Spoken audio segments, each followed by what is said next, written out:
ngi ak Papa Thione comme ni ko ñëpp di waxee ñun suñu génération Papa Thione lañ koy wax tey Papa Thione ñu gis ko Grand Théâtre mu ñëw seet si ki nga xam ne xaritam ba parce que dégg naa ci ñu naan moom Omar Pène am na fu ñu jaar fu bëree bëri donc Papa tey nga ñëw si sa soirée xarit 1 an d'absence ñëpp di ko xaar tey mu ñëw lan nga yëg. C'est normal Omar Pène sama xarit la depuis 40 ans donc ñoo démarré ndoo mu nekk cadre d'orchestre man ma nekk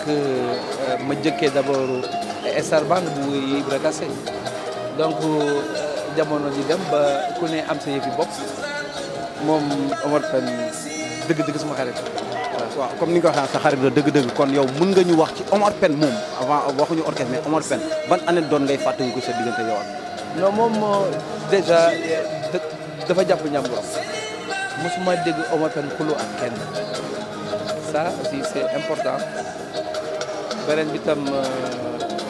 xam naa ne ku doylu la Omar Pène franchement parlant et puis mosuma dégg benn wax bu ñaaw bu Omar Pène wax te lu yàgg dëgg la donc nit ku baax la nit ku baax la.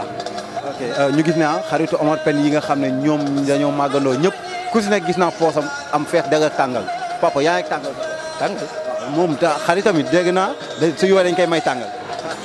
dégg naa loolu mooy xaalis bi ñu koy may. ah bon yaa ngi tàngal. non yoruma tàngal la yoruma tàngal boobu. ok mënuñu taxaw ak yow aussi nga nekk représentant ba pare te du ñu wax ci temps yi gis nga jafe-jafe bi réew mi di jànkoonteel gis nga tamit aussi feewal bi nga xam ne ñaanuñu ko woon yàgg ñu ne mu ngi fi ban jàngal nga ci am lan ngay ñaax askan bi. mais sant yàlla comme benn cas rek la benn nit rek la waaw bon xam nga nag léeg-léeg nag am na yoo xam ne du ci ñàkk mais comme benn cas rek la te gis nañ ko ñu bokk sant yàlla ñu ñëpp rek parce que Sénégal jàmm rek fi am ndax mag ñu baax ñi fi ñaan ñi fi tëdd